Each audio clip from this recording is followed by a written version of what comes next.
এমন কোনো ডিয়ার নাই যেটা চুই কমপ্লিট করতে পারবে না। বল তোদের কি ডিয়ার? তাহলে এই রাস্তা দিয়ে ফার্স্ট যে ছেলেটা আসবে তাকে হাঁটু গেড়ে বসে তোকে প্রপোজ করতে হবে। ওকে ফাইন, আমি খেলবো।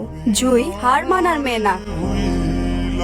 I love you. আপু আমাকে বলতেছেন? তোমাকে বলতেছি, এত সুন্দর একটা মেয়ে তোমাকে প্রপোজ করলো আর তুমি এইভাবে ইগনোর করতেছো।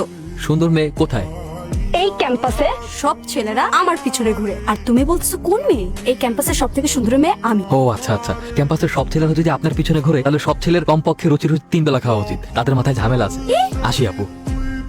আরে তোরা সবসময় আমাকে দেখে এমন করিস কেন? আরে ভাই, কার সাথে কিভাবে কথা বলতে হয় তুই তো সেটাও জানিস না। তোর এই ঠুটকারেমি স্বভাবের জন্য ভার্সিটির সবাই তোর উপর বিরক্ত। আমি তো কখনো মিথ্যা কথা বলিনি, আমি সবসময় সত্য কথা বলি। সেটা কি আমার দোষ? এই ছেলেটা কে রে? একবার সরিও বললো না। আরে তোর তো ভাগ্য ভালো, ওর সাথে তোর কথা হয়নি। কখনো কাউকে ভালো কিছু বলেছে বলে তো আমার মনে হয় না, আর এজন্যই ভার্সিটি কি ওকে পছন্দও করে না। খুব ইন্টারেস্টিং কিন্তু। দেখলাম ক্লাসে একা একা বসে, কেউ সাথে কথাও বলে না। হ্যাঁ, কিন্তু ভুলে কথা বলার বা ফ্রেন্ডশিপ করার চিন্তা তুই মাথায় আনিস না।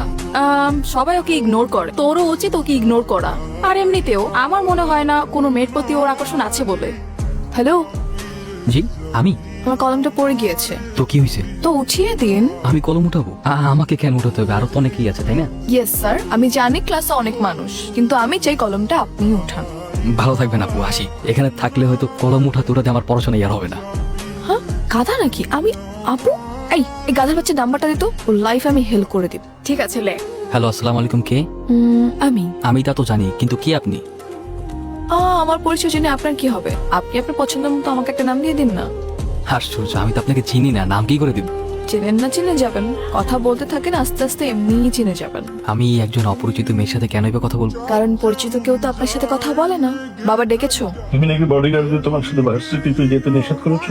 হ্যাঁ। কারণ কি? বাবা, তোমার এসে বডিগার্ডদের জন্য আমার কোনো ফ্রেন্ড আমার সাথে মেশে না, আমার কাছে এসে কথা বলার সাহস পায় না। একটা মানুষ একা একা কতক্ষণ থাকতে পারে তুমি বলো তো? অনেক তো হয়েছে বাবা, অনেক হয়েছে। আমাকে চাপ দেয়ালের মতো অনেক বন্দি করে রেখে আমি তো বড় হয়েছি, এবার একা ছাড়ো। চাঁদেল বলতে তুমি কি বুঝাচ্ছো? তোমাকে তো আমি বন্দি করে রাখিনি, না তো তোমাকে কোথাও যেতে নিষেধ করছি। আমার মেয়ের লাইফ যাতে রিস্কে না পড়ে এই জন্য বডিগার্ড রেখেছি। আর বডিগার্ড রাখাটা আমাদের পারিবারিক রীতি। কাল থেকে তুমি বডিগার্ড নিয়ে ভার্সিটিতে যাবে, এটা আমাদের পারিবারিক রীতি। কিন্তু বাবা, তোমার এসব বডিগার্ডরা সেদিন একটা লোককে নির্মম ভাবে মেরেছে, বিনা দোষে কারো গায়ে এভাবে হাত তোলা রাইটস কারো নেই বাবা। বিনা কারণে ওকে শাস্তি দেওয়াটা যথেষ্ট লজিক্যাল ছিল। একটা রাস্তা খেয়ে আমার মেয়েকে প্রপোজ করবে, ওকে মেরে যে হাত পা ভেঙে দেয়নি, এটা ওর কপাল।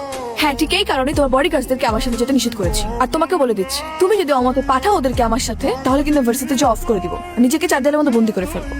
অনেক হয়েছে বাবা, আর কত? তোমার এসব অ্যারোগেন্ট বিহেভিয়ার আমি নিতে পারতেছি না। আমি তো একটা মানুষ, আমাকে একটা ছাড়ো প্লিজ, ভালো লাগে না আমার এইসব।